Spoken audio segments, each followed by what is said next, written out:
اللہ نے قرآن حکیم میں ارشاد فرمایا کہ افحسبتم انما خلقناکم عبثا وانکم الینا لا ترجعون، فرمایا کیا تم یہ گمان کرتے ہو کہ ہم نے تمہیں بیکار پیدا کیا ہے، اور کیا تم یہ سمجھتے ہو کہ تمہیں پلٹ کر ہماری طرف نہیں آنا۔ اللہ تبارک و تعالیٰ نے جو چیز بھی پیدا کی، جہاں بھی پیدا کی، بڑی حکمتوں کے تقاضوں کے تحت پیدا کی۔ میں کسی شخص سے بیزار نہیں ہو سکتا کیونکہ ایک ذرہ بھی تو بیکار نہیں ہو سکتا۔ اللہ نے ہر چیز کو کمال حسن کے ساتھ دنیا میں پیدا کیا، اور انسان تو اشرف المخلوقات ہے۔ یہ تو اللہ تعالیٰ کی تخلیق کا شاہکار ہے۔ اللہ تعالیٰ نے اسے بڑی رعنائیوں کے ساتھ، بڑی حکمتوں کے ساتھ، بڑے کرم کے ساتھ پیدا فرمایا۔ اس کو اللہ تعالیٰ نے سمجھنے کی، بات کرنے کی، اپنا ما فی الضمیر کہہ دینے کی صلاحیت عطا فرمائی۔ مالک نے اسے عقل، شعور دیا، اور جو بڑی طاقتور مخلوق نظر آتی ہیں ان کو اللہ تعالیٰ نے انسان کے قبضے میں دے دیا۔ کتنا بڑا ہاتھی ہوتا ہے لیکن ایک چھوٹا سا بچہ اسے لیے پھرتا ہے۔ کتنا بڑا اونٹ ہے، کتنی طاقت رکھتا ہے، لیکن ایک چھوٹا سا بچہ اس کے ناک میں نکیل ڈالتا ہے اور اسے لے کے گھومتا ہے۔ اللہ تبارک و تعالیٰ نے اسے اشرف المخلوقات بنایا ہے۔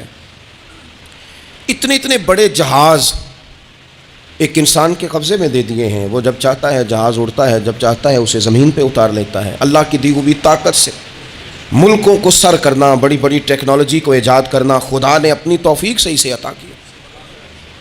اور پھر اگر وہ مسلمان ہے،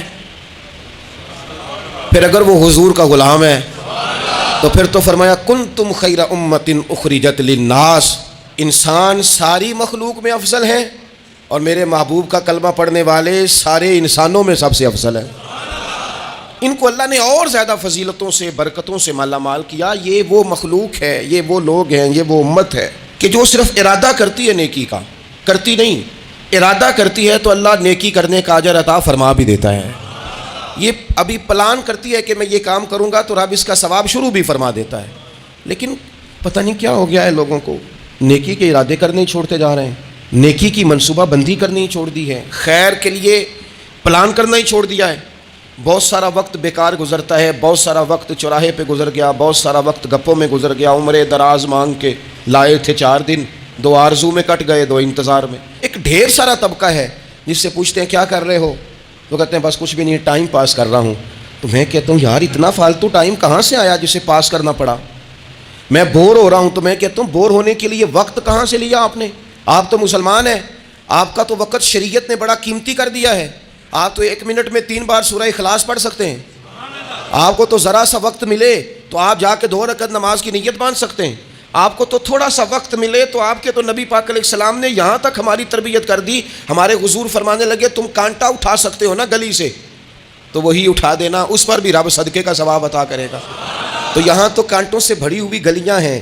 میرے نبی پاک نے تو فرمایا تھا کسی مومن کو بس خوش کر دینا، وہ چاہے لمحے کے لیے ہی ہو، اس کے دل میں راحت ڈال دینا، اسے تسلی دے دینا، روتے ہوئے آنکھ آنسو پونچھ دینا، اس کو کہہ دینا میں تیرے ساتھ ہوں۔ فرمایا مومن کے دل میں تم نے خوشی داخل کر دی تو 60 سال نفل پڑھنے سے اللہ تمہیں زیادہ ثواب عطا کر دے گا۔ تو یہ فارغ بیٹھنے کا وقت کہاں سے آیا؟ یہ بور ہونے کا ٹائم کہاں سے آیا؟ ہم نے اپنے آپ کو بیکار کر لیا ہے، اور رب نے نہیں بیکار پیدا کیا، ہم نے بیکار کر لیا، ہم نے اپنے آپ کو زنگ لگا لیا۔ ملت کا وہ جوان جس کو چاہیے تھا کہ وہ خاندان کے 20، 50، 60 لوگوں کو لے کر چلتا، کفالت کرتا، نمائندگی کرتا، آگے بڑھ کے کہتا میں ہوں نا، گھبرانا نہ، وہ نوجوان خود دکھ سناتا ہے رو رو کے، وہ مجبوریاں سناتا ہے، وہ کچی باتیں کرتا ہے، وہ کہتا ہے مجھے کالا جادو ہو گیا ہے، وہ کہتا ہے فلانے کی نظر لگ گئی ہے، وہ کہتا ہے چچا نے آگے نہیں جانے دیا، وہ کہتا ہے میں ابا جی نے صحیح تقسیم نہیں کی تو میں پیچھے رہ گیا۔ اتنی کمزور بات کرے گا، اور وہ مسلمان اپنی صلاحیت کو پہچانے۔ حضرت سعدی شیرازی کے پاس ایک شخص نے بیٹھ کے اپنے دوستوں کی غلطیاں گنوانی شروع کر دی، ان میں یہ بھی غلطی ہے، یہ بھی غلطی ہے، یہ بھی غلطی ہے، یہ بھی غلطی ہے، یہ بھی غلطی ہے۔ تو حضرت سعدی ہنس پڑے، فرمانے لگے اور یاد رکھ تیرے سجن بڑے ہی برے ہیں، اور پانی بڑا بھی گندا ہو نا تو آگ بجھانے کے کام پھر بھی آ جایا کرتا ہے۔ وہ کوئی تو خوبی ان میں تلاش کر لینا، پانی بڑا بھی گدلا ہو تو آگ تو بجھاتا ہے کہ نہیں بجھاتا؟ ہمارا یہ مزاج بن گیا ہے کہ ہم اپنی صلاحیتوں سے کام ہی نہیں لیتے، ہمیں پتہ ہی نہیں ہم کیا کر سکتے ہیں۔ میرے رسول پاک صلی اللہ علیہ وسلم کا کمال یہ ہے کہ حضور نہ انسان کی صلاحیتیں اجاگر کر دیتے، محبوب اجاگر کر دیتے، حضور اندر جذبہ پیدا کر دیتے. اس طرح کا وہ اقبال کہتے ہیں کہ تمہارا وقت کا امام وہ نہیں ہوتا جو تمہیں کہے حالات بڑے خراب ہیں، اس قوم کا کچھ بھی نہیں ہو سکتا، اس ملک کا کچھ بھی نہیں ہو سکتا، فلانا ادارہ بھی خراب ہو گیا، فلانا بندہ بھی کرپٹ ہو گیا، فلانا بھی دنیا دار ہو گیا، پیر بھی خراب ہو گئے، مولوی بھی خراب ہو گئے، سیاستدان بھی خراب ہو گئے، اور بیوروکریٹس بھی خراب ہو گئے، اور تاجر بھی خراب ہو گئے، اور فلانی برادری یہ ظلم کرتی، فلانا قبیلہ یہ ظلم کرتا ہے، فلانے شہر کے لوگ، اسی چکر میں صرف مایوسیاں پھیلانی ہیں، کبھی خیر کی بات ہی نہیں کرنی. لیکن اقبال کہتے ہیں کہ ہے وہ تیرے زمانے کا امام برحق جو تجھے حاضر و موجود سے بیزار کرے اور موت کی شکل میں دکھلا کے تجھے جلوہ یار زندگی تیرے لیے اور بھی دشوار کرے، وہ تیرے اندر رمق پیدا کرے. آج جو حاجی غار سور پہ جاتے ہیں تو یہ لوگ پانی کی بوتل ان کی بغل میں ہوتی ہے، رستے میں 3-4 جگہ بنی ہوئی ہیں، پانی پئیں، چائے پئیں، جوس پئیں، بندوبست ہے، آپ کے کھانے پینے کے لیے آپ چیزیں خرید سکتے ہیں. اوپر جائیں تو وہاں بھی سارا کچھ بیٹھنے کا بہترین اہتمام ہے. جب حضرت صدیق اکبر گئے تھے تو دن کو نہیں گئے تھے، رات کو گئے تھے. اور جناب اسماء بنت ابی بکر جب رات کو کھانا لے کے جاتی تھی تو وہاں تو دن کو آج بھی 1400 سال کے بعد بھی آبادی کوئی نہیں. اس وقت کیا منظر ہوگا. اور اب رستہ بن گیا، تب تو رستہ بھی نہیں تھا. تو حضرت اسماء کہتی ہیں میں اکیلی روٹی پکاتی تھی، پھر اسے باندھتی تھی، پھر میں یہ نہیں کہ 2-4 میرے ساتھ ساتھی چلو تو پھر غار سور پہ چلتے ہیں، لوگ تو یوں جاتے ہیں نا. فرماتی میں دیکھتی تھی ادھر ادھر کہ کوئی ہے تو نہیں، دیکھ تو نہیں رہا. جب کوئی نہیں ہوتا تھا تو رات کو جاتی تھی اور غار پہ کھانا دے کے آتی تھی. اور حضرت صدیق اکبر نے حضور کو کندھوں پہ بٹھا کے کہا تھا حضور پتھر نکیلے ہیں، ان کی نوک تیز ہے، کہیں مقدس قدموں کو تکلیف نہ دیں، اگر مہربانی کریں تو میرے کندھوں پہ نہیں بیٹھ جاتے. حضور حضرت صدیق اکبر کے کندھوں پہ بیٹھ گئے. درویش کہنے لگے پباں پار قدم نہیں جے لاؤندا تے سور پہاڑ تے چڑھیا جاندا، او پیا جاندا جے یار نبی دا اے اصلی دلدار نبی دا، او پیا جاندا جے یار نبی دا اے اصلی دلدار. اپنے اندر جذبہ پیدا کریں. ہم کچھ کر سکتے ہیں. غریب ساری زندگی دکھ ہی سنائے گا کہ میں غریب، اس نے محنت کب کرنی ہے، جد و جہد کب کرنی ہے، اس نے آگے کب پڑھنا ہے، وہ کب تک یہ کام کرے گا. اپنی زندگی کے اندر شعور پیدا کریں اور اپنی صلاحیت سے کوئی نفع لیں. آپ کیا کر سکتے ہیں زندگی میں؟ میں نے کہا کچھ نہیں کر سکتے، گلی سے روڑا تو اٹھا سکتے ہیں کہ نہیں. کچھ انقلاب اپنے مزاج میں پیدا کریں، کچھ تبدیلی پیدا کریں. اس کے لیے سب سے زیادہ ضروری یہ ہے کہ ہم اپنے اندر اخلاقی تبدیلی لانے میں کامیاب ہو جائیں. کائنات میں قوم وہ سمجھتی ہے جن کا اخلاق سنور جاتا ہے، اور جو لوگ اپنے اندر اخلاقی تبدیلی نہیں نہ لاتے. آپ دیکھیں نبی پاک علیہ السلام کا انقلاب کس طرح کا ہے. عرب کے لوگ سمجھتے تھے کہ معاف کرنا بزدلی ہے، صبر کرنا بزدلی ہے. وہ کہتے تھے یہ کیا بات ہوئی، ہمارا دشمن کیا سمجھے گا کہ بزدل ہے، انہوں نے معاف کر دیا ہے. وہ کہتے تھے معاف کر دیں تو کمزور پڑ جائیں گے، سامنے والا کہے گا کہ ان کے پلے کچھ نہیں، معاف کر دیا. اور ہمارے زمانے میں آج معاف کمزور آدمی کرتا ہے، طاقتور آدمی معاف نہیں کرتا. وہ جس کے پاس طاقت نہیں ہوتی وہ کہتا ہے ٹھیک ہے میں نے اللہ پہ چھوڑ دیا، حالانکہ اس نے بھی اچھا کیا، پر کمال تو یہ ہے کہ تیرے پاس ساری طاقت ہو پھر بھی تو فیصلہ اللہ پہ چھوڑے. اور حضرت موسیٰ کلیم اللہ علیہ السلام نے عرض کیا تھا مالک تیرے بندوں میں تیری نظر میں معزز کون ہے؟ تو رب کریم نے فرمایا میرے کلیم جس کے پاس بدلہ لینے کی طاقت ہو پھر بھی معاف کر دے وہ رب کی نظر میں بڑی عزت والا ہے. عرب کے لوگ سمجھتے تھے یہ بزدلی ہے کہ میں معاف کر دوں، لیکن حضور نے ان کو اخلاقی طور پہ بدل دیا اور نبی پاک نے فرمایا معاف کرنا بزدلی نہیں، یہ تو اعلیٰ ظرفی ہے. تو پھر کس طرح بھلا معافی ان کو ہوئی؟ فتح مکہ کے دن حضور نے اس طرح نہیں معاف کیا کہ پہلے ہمارے ہاں بھی لوگ معاف کرتے ہیں تو ہم پتہ کس طرح معاف کرتے ہیں، پہلے ساری اس کی زیادتیاں گنواتے ہیں. پتہ ہے نا تو نے اس وقت کیا کہا تھا، یاد ہے نا تو بڑی ڈینگے مارتا تھا، یاد ہے نا تو بڑی بڑھ کے مارتا تھا.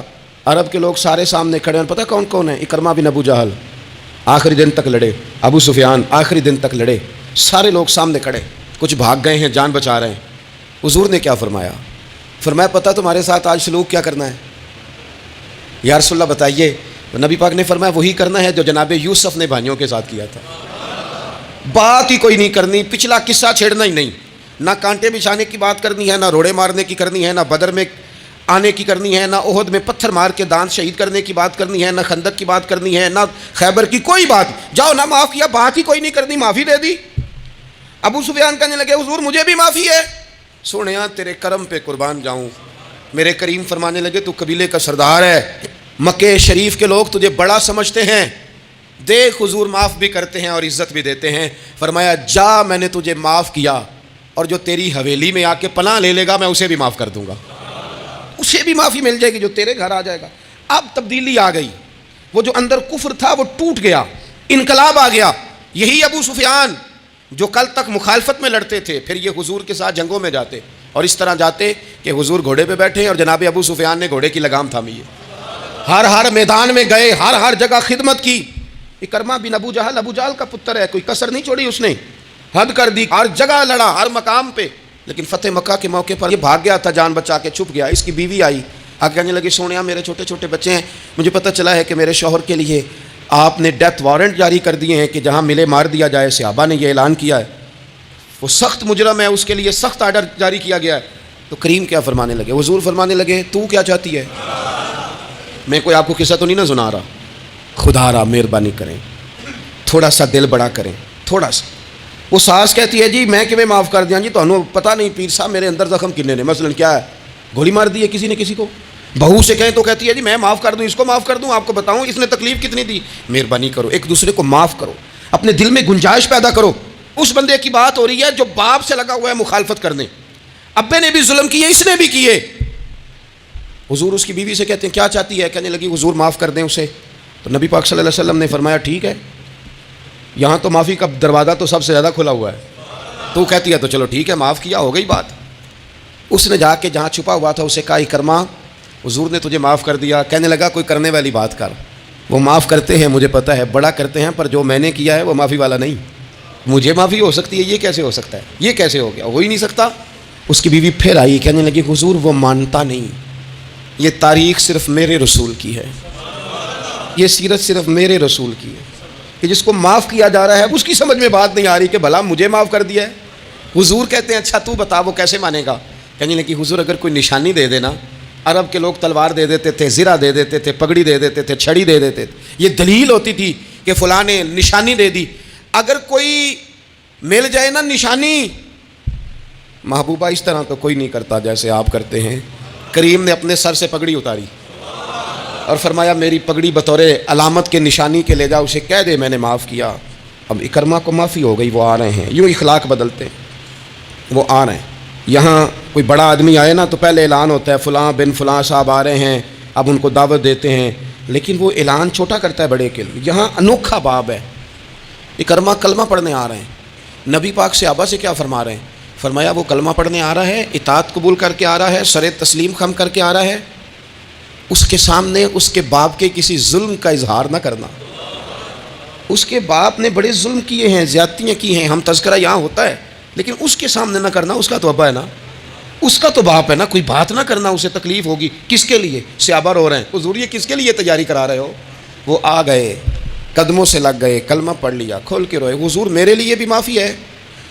تو کریم نے فرمایا ہاں میں رحمت والے رب کا رحمت والا رسول ہوں، ہے نا معافی۔ اکرمہ مسلمان ہو گئے، پھر تلوار کو صاف کر کے کہنے لگے سونیا پہلے یہ اسلام کی مخالفت میں لڑتی تھی، اب حمایت میں لڑے گی، مجھے بتائیں۔ ایک ایک گلی اکرمہ گئے اسلام کی حمایت میں تلوار لے کے، ایک ایک گلی۔ اور آپ پچھلے جہاد میں بھی گئے تھے، اس جہاد میں نہ جائیں تو کہنے لگے کفارہ نہیں ادا کرنا، پچھلے داغ نہیں صاف کرنے، میں جاؤں گا، گلی گلی جاؤں گا، نگر نگر جاؤں گا، جھنڈا لے کے جاؤں گا، میں بتاؤں گا کہ جب کوئی مدینے والے کے پاس آئے تو رب دل بدل دیا کرتا ہے، انقلاب آتے ہیں، عادتیں بدلتی ہیں، طبیعتوں میں تغیر آتا ہے، کون کہتا ہے نہیں آتا؟ میں جاؤں گا۔ حمص میں حضرت عمر کے زمانے تک اکرمہ لڑے، سالوں میدان میں رہے اسلام کی حمایت میں، اور پھر حمص کے میدان میں حضرت عمر کے دور میں لڑتے ہوئے شہادت کی موت اللہ نے انہیں عطا فرمائی۔ یہ آپ دیکھیں حضرت خالد بن ولید کون ہے؟ کہنے لگے حضور میں تو بڑی شدت سے اسلام کے خلاف لڑتا تھا، میری غلطیاں بھی معاف ہو جائیں گی؟ تو حضور فرمانے لگے اسلام پچھلے سارے معاف کرا دیا کرتا ہے، نئی زندگی کا آغاز ہو جاتا ہے، نئی زندگی کا آغاز ہوتا ہے۔ حضور نے فرمایا جو رمضان میں عبادت کر لے نا، ایمان کے ساتھ رمضان میں عبادت کر لے، اللہ اس کے پچھلے سارے معاف فرما دیتا ہے۔ اب وہ نئی زندگی کا آغاز کرے۔ جس نے شب قدر پہ رو رو کے توبہ کی ہے وہ رمضان کے بعد کرپشن چھوڑ دے، جھوٹ چھوڑ دے، بددیانتی چھوڑ دے، دل دکھانا چھوڑ دے۔ جس نے رمضان میں روزے رکھے، تراویح پڑھی ہے، وہ نئی زندگی کا آغاز کرے۔ خدا کی رحمت سے گناہ معاف ہو گئے، اب وہ آگے بڑھے۔ نبی پاک علیہ السلام نے فرمایا جو اللہ کے گھر کا حج کار آیا وہ اس طرح ہے جس طرح آج ماں کے پیٹ سے پیدا ہوا ہے۔ اب نئی زندگی کا آغاز کرے، اب وہ اپنی عادات میں تبدیلی لائے، اب وہ بدل جائے۔ میں کس درد سے یہ بات آپ سے کروں کہ 50 لاکھ مسلمان ہر سال حج کرتا ہے، اگر 25 لاکھ کا کردار بھی ٹھیک ہو جائے تو سال کا 25 لاکھ با کردار مسلمان اگر دنیا کو دیا جائے تو بتائیے امت مسلمہ کا سار کتنا اونچا ہوگا. لیکن ہمارا حال وہی ہے کہ آج بھی کیتی جاندے ہو تے لہو بھی پیتی جاندے ہو, کھو کے مال یتیماں دا تے بھیج مسیتی جاندے ہو, پھٹ دلاں دے سیندے نہیں تے ٹوپیاں سیتی جاندے ہو, نفس تے چھری پھیر دے نہیں دمبے کیتی جاندے ہو, فرض پلائی بیٹھے ہو, نفلاں نیتی جاندے ہو, او دسو تے صحیح بلے شانو ایک ہی کیتی جاندے ہو. بات وہی ہے کہ کعبے گئے, مدینے گئے, کربلا گئے, جیسے گئے تھے گھوم پھر کے ویسے ہی آ گئے. کچھ تبدیلیاں اپنے مزاج میں لائیں, اپنی عادات میں لائیں. حضرت خالد بن ولید نے کہا حضور سارے گناہ معاف ہو گئے, فرمایا ہو گئے. حضرت خالد بن ولید نے پھر اپنی تلوار تھامی اور جناب خالد بن ولید پھر اس طرح میدانوں میں نکلے کہ نبی پاک نے فرمایا اب یہ خالد نہیں, یہ تو سیف اللہ ہے, یہ تو اللہ کی تلوار بن گیا ہے. اس جذبے سے, شوق سے اپنے مزاج کو تبدیل کر کے اس طرح میدان میں آئے, فرمایا اب یہ اللہ کی تلوار ہے. پورا وجود زخمی کرایا اور ساری زندگی اسلام کی حمایت میں تلوار چلائی. ہم بدل سکتے ہیں, تبدیلی آ سکتی ہے, ہمیں بدل جانا چاہیے. بہلول دانا سے کہا تھا ہارون رشید نے کہ مجھے کوئی نصیحت کر دے, میں بادشاہ ہوں. سخت دل ہو جاتا ہے کئی دفعہ. تو حضرت بہلول دانا کہنے لگے میں کیا نصیحت کروں, آپ کا باپ کہاں ہے؟ کہنے لگے قبرستان میں. کہا ایک بڑا بھائی بھی تھا, بڑا پیار کرتا ہے, سنا آپ سے, کہاں ہے؟ کہا قبرستان میں. تو کہا وہ ایک چچا زاد بھی آپ کے ساتھ میں نے دیکھا ہے. کہا وہ بھی قبرستان میں. یاد کرانا شروع کیا حضرت بہلول نے, فرمایا وہ ننہال والے, ددہال والے, وہ ماموں, وہ چاچو کا سب قبروں میں. آخری جملہ کہا, فرمایا تیرا ایک پتر بھی تھا, چڑھتی جوانی تھی, قد اونچا تھا, رنگ گورا تھا. ہارون رشید رو پڑے, کہنے لگے حضور وہ بھی قبرستان میں. تو فرمایا جس نے اتنے جنازے پڑھے ہوں اسے میں نصیحت کروں؟ تیرا کیا خیال ہے, تو نے نہیں جانا؟ یارو ہم نے اپنے کئی کلاس فیلوں کے جنازے پڑھے ہیں. بڑا پیار تھا میرا اپنی دادی کے ساتھ. تو 97 میں وہ انتقال کر گئیں. دادا ابو چلے گئے, اماں جی چلی گئیں, ابا جی چلے گئے, نانا چلے گئے, پھپھا چلے گئے, دوست چلے گئے. یہاں پچھلے سال کئی سنگی تھے, اس سال نظر نہیں آتے, رخصت ہو گئے. او سنگیو یہ تو ساری تیاری ہے, ہم نے بدلنا کب ہے؟ اب تو ہمارا بڑھاپا آنے کو ہے, اب تو بال سفید ہونے کو.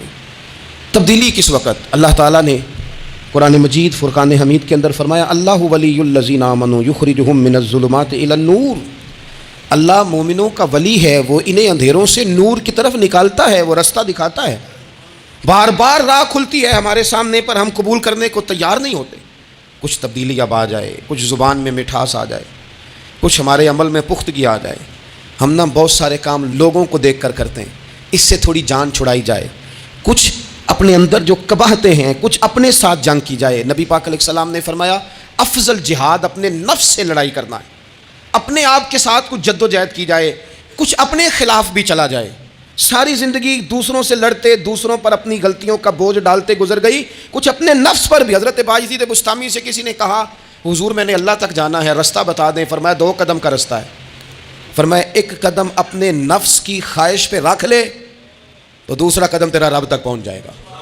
تو اپنے آپ کو کنٹرول نہیں نہ کرتا, اپنے آپ سے تو لڑ پہلے. اقبال کہتے ہیں ڈھونڈتا پھرتا ہوں اے اقبال اپنے آپ کو, آپ ہی گویا مسافر آپ ہی منزل ہوں میں.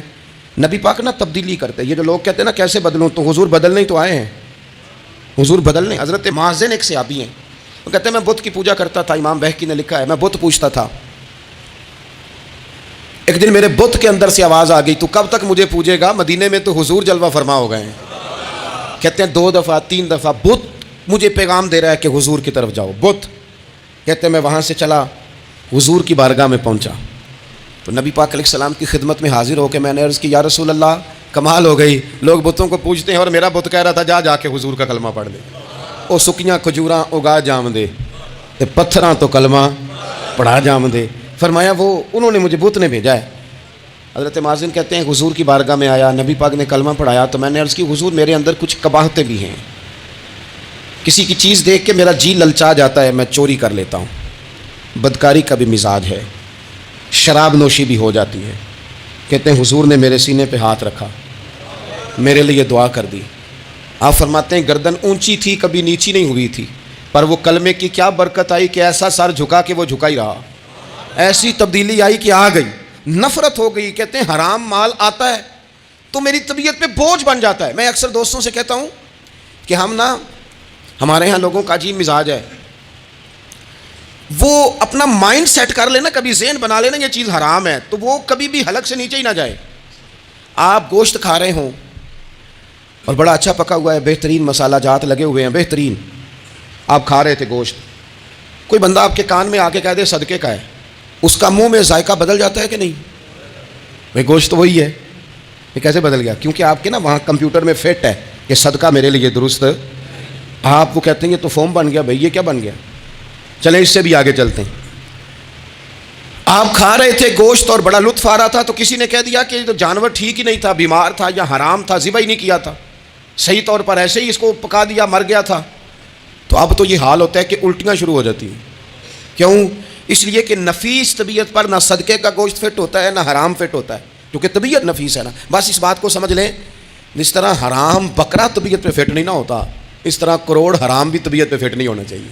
2 کروڑ بھی حرام آ جائے تو فٹ، جس دن 2 کروڑ پر بھی الٹی آنے لگ گئی نا، جس دن حرام جگہ پر قبضہ کرتے بھی کیا آنے لگ گئی، ذائقہ بدلنے لگ گیا، کمپیوٹر میں فٹ ہو گیا کہ یہ میرے لیے ٹھیک نہیں۔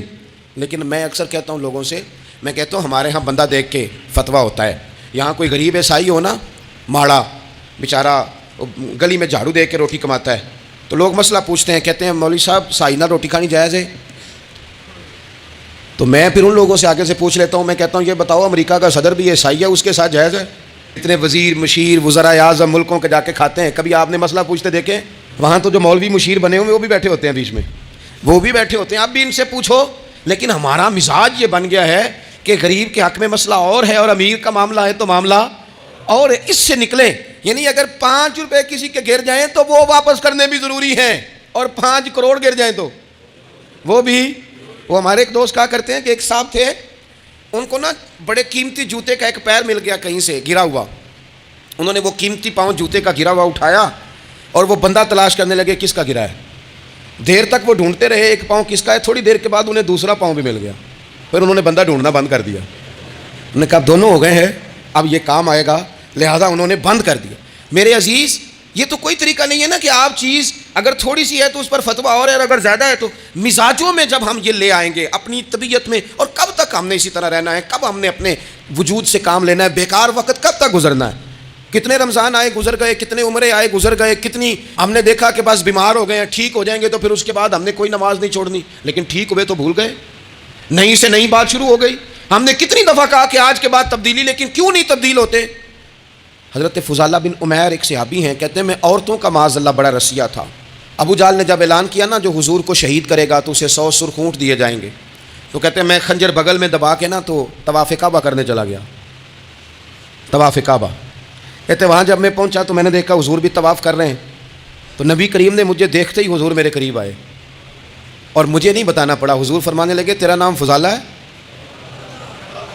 میں نے کہا ہاں۔ تو محبوب فرمانے لگے کیا باتیں کر رہے ہو اپنے آپ سے؟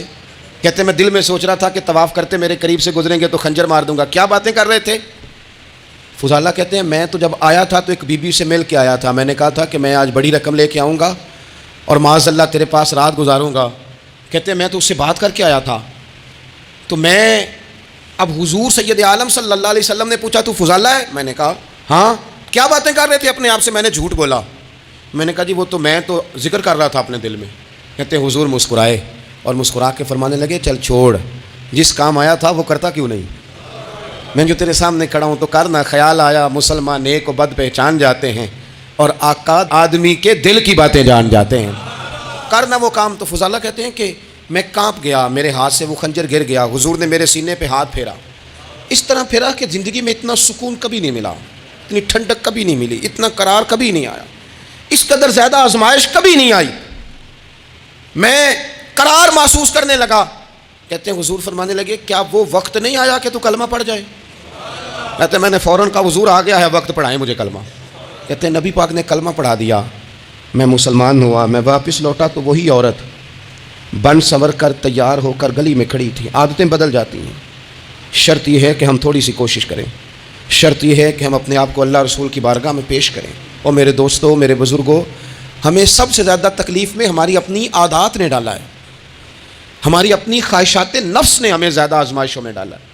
کہتے ہیں وہ عورت بن سنور کے کھڑی تھی، جب میں واپس لوٹا تو پہلے میں اس کے پیچھے بھاگتا تھا، اب میں اس کے قریب سے گزر گیا تو اس نے آواز دی تو فضالہ نہیں؟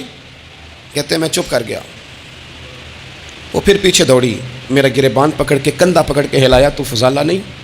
کہتے میری جھکی ہوئی گردن، میں سر نہیں اٹھاتا. مجھے کہنے لگی تو وہ نہیں ہے جو فضالہ ہے؟ میں نے کہا ہوں میں فضالہ، پر وہ والا نہیں جو تجھے ملا کرتا تھا. کہا تو اب کون ہے؟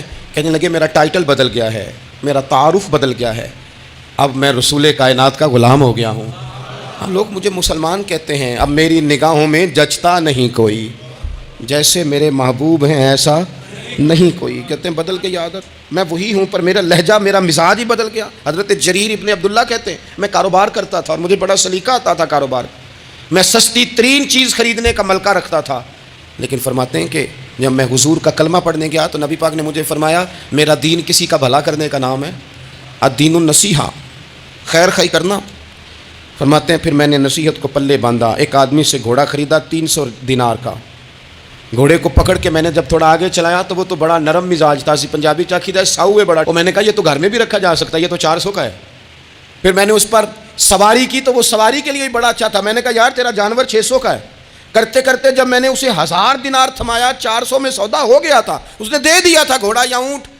کہتے ہیں وہ شخص میری طرف دیکھ کے حیران ہو کے کہنے لگا جریر تو پہلے بھی آتا ہے، یہ تجھے کیا ہوا؟ تو حضرت جریر کہتے ہیں میں نے اسے کہا پہلے جریر آتا تھا، اب وہ والا جریر ہے جس نے مدینے والے کا کلمہ پڑھا ہے. کنتم خیر امت ان کا ٹائٹل ہے میرے پاس. کیا اسلام صرف نعرے لگانے کا نام ہے؟ کیا اسلام صرف دوسروں کو یہ کہنے کا نام ہے کہ تو نے مجھے کس طرح کہہ دیا کہ میں عاشق رسول نہیں؟ تو زیادہ ہے، تیرے پاس زیادہ دین ہے. صرف ڈٹ جانا اور زیادہ باتیں کرنے کا نام دین ہے؟ اپنے اندر ایک ایک کر کے غلطیوں کو چھوڑیں. آج کچھ عہد کریں کہ ہم نے فلاں فلاں گناہ سے جان چھڑانی، اپنے اندر کچھ تبدیلیاں لائیں، اور کسی کو بتانے کی ضرورت نہیں. ہمارا اور ہمارے رب کا معاملہ ہے. اکیلے میں بیٹھ کے اللہ کے حضور عہد کریں، اکیلے میں بیٹھ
سردار تھے کسی قبیلے کے, وہ حضور کی بارگاہ میں کلمہ پڑھنے آئے. امام راضی نے لکھا ہے, کہتے میرے اندر 4 غلطیاں تھیں. میں شراب بھی پیتا تھا, چوری بھی کرتا تھا, بدکاری بھی کرتا تھا معاذ اللہ, اور جھوٹ بھی بولتا تھا. حضور کی بارگاہ میں آیا, عرض کی یا رسول اللہ بچپن سے لے کر یہ بیماریاں لگ گئیں, بڑی کوشش کی, ابا نے بڑا مارا, لوگوں نے بڑا کہا, چھوٹی نہیں, اور میں چھوڑ سکتا بھی نہیں. ان کا خیال تھا نا جس طرح ہمارا خیال ہوتا ہے کہ فلانی چیز نہیں چھوڑ سکتے, میں چھوڑ سکتا بھی نہیں. حضور ایک چھوڑ سکتا ہوں, ایک چھڑوا لیں آپ اور کلمہ پڑھا دیں. حضور نے فرمایا بالکل ٹھیک ہے, تو ایک چھوڑ دے. یا رسول اللہ کون سی؟ فرمایا جھوٹ نہیں بولنا. جھوٹ, وہ شراب بھی پیتے ہیں, وہ کہتے ہیں میں بدکاری بھی کرتا ہوں, چور بھی ہوں. حضور نے کیا فرمایا؟ جھوٹ. کیا ان سارے کاموں سے زیادہ سخت تھا حضور نے اس سے منع کیا؟ جھوٹ نہیں بولنا بھائی. کہتے ہیں سونے وعدہ ہو گیا. سیدھے سادے آدمی تھے, دیہاتی سردار تھے, گھر چلے گئے. کہتے ہیں جب وہ شراب کے قریب جانے لگا تو دل میں خیال آیا کہ حضور کے پاس شراب پی کے جاؤں گا, اگر کسی نے پوچھا کہ پی ہے تو جھوٹ تو بولنا نہیں, سچ بولوں گا تو حال کیا ہوگا بھلا, وہاں کیفیت کیا ہوگی کہ میں شراب پی کے یہاں آتا ہوں حضور کی بارگاہ میں, مجھ پہ تو حد لگے گی. کہتے ہیں لہذا شراب بھی چھوڑ دی, اٹھا کے ماری دیوار کے ساتھ. کہتے ہیں میں چوری کی طرف ہاتھ بڑھانے لگا تو میں نے کہا صبح اگر کسی نے پوچھا کہ میری چوری کس نے کی ہے, جھوٹ بولنا نہیں, اور اگر سچ بولا تو سوسائٹی میں عزت کیا رہے گی؟ دفع کرو, جو اللہ نے روکھا سوکھا دیا وہی ٹھیک ہے. کہتے ہیں گلی سے گزر رہا تھا, اس عورت نے پھر آواز دی, اس کی طرف جانے لگا اور قریب گیا تو وہ پوچھتی ہے سنا ہے تو نے کلمہ پڑھ لیا ہے؟ کہتے ہیں تڑپ گیا, درد سے آنسو چھلکے کہ اگر میں اس سے جھوٹ بولوں تو حضور نے منع کیا ہے, اور سچ بولوں تو یہ کیا سوچے گی؟ کلمہ پڑھ کے مسلمان ہو کے حضور کا غلام ہو کے یہ انداز ہے. کہتے وہاں سے بھی آ گیا, آ کے نا پیچھے ہو کے بیٹھ گیا. پیچھے حضور تقریر کر رہے تھے, پیچھے ہو کے بیٹھ گیا. غور سے حضور کا چہرہ دیکھ رہا ہوں, غور سے دیکھتا جا رہا ہوں. دنیا کہیں اور دیکھ رہی ہے اور میں حضور کا چہرہ دیکھ رہا ہوں. سر سے لے کر پاؤں تک تنویر ہی تنویر ہے, جیسے منہ سے بولتی قرآن کی تفسیر ہے. سوچتی تو ہوگی دنیا مصطفیٰ کو دیکھ کر, بھلا وہ مصور کیسا ہوگا جس کی یہ تصویر ہے. کہتے میں غور سے چہرہ دیکھ رہا ہوں. حضور کی خدمت میں گیا سلام لینے تو محبوب نے مسکرا کے دیکھا تو میں نے کہا سونیا قربان جاؤں, میرا ایک جھوٹ چھڑوایا ہے, میری ہر شے چھوٹ گئی ہے, ختم ہو گیا سارا کچھ ہی. یہ مہربانی ہو جائے گی انشاءاللہ. اپنے آپ سے بات کریں, کوشش کریں کہ ہم نے زندگی میں جھوٹ نہیں بولنا, آپ سچ بولیں. میری ملک کے لیڈر اگر قوم کو صرف سچ بتائیں ہمارے پاس کیا ہے, ہم کتنا سروائیو کر سکتے ہیں, کہاں تک جا سکتے ہیں, آپ یقین کریں قوم کا اعتماد قائم رہے. اگر ہم اپنے بچوں سے سچ بولیں, اپنے دوستوں سے سچ بولیں, اپنے محبت کرنے والوں سے سچ بولیں, ہمارا اعتماد نہیں خراب ہوگا, اعتماد قائم رہے گا. وہ ایک شخص نے آ کے کہا تھا نا یا رسول اللہ میں 2 نمازیں پڑھوں گا, اگر آپ کہتے ہیں تو کلمہ پڑھتا ہوں, 5 نہیں پڑھ سکتا. فرمایا تو آ جا 2 ہی پڑھنا, لیکن یہ چھٹی صرف حضور دے سکتے ہیں اور نہیں کو دے سکتا. حضور نے فرمایا 2 ہی پڑھنا. صحابہ کہتے ہیں 2 نمازوں کی شرط پہ کلمہ پڑھا. پھر شارحین فرماتے ہیں وہ وقت بھی آیا کہ وہ تہجد بھی پڑھا کرتے تھے. آپ شروع تو کریں نا کسی کام کو, اپنے اندر چھوٹی چھوٹی تبدیلی پیدا کریں, اور بڑوں سے لے کر. مجھے ادب سے عرض کرتا ہوں, بعض نوجوان بھی شکایت کرتے ہیں, کہتے ہیں بزرگوں کو کہہ دیں کہ جلد باز نہ بنیں, جلدی غصے میں آ جاتے ہیں. میں بزرگوں سے بھی عرض کروں گا کہ تھوڑی نرمی, تھوڑی شفقت, مطلب زیادہ ڈانٹ ڈپٹ کرنے سے بھی تو چیزیں خراب ہی ہوتی ہیں نا, تھوڑا سا ظرف بڑھ. نوجوانوں سے کہوں گا کہ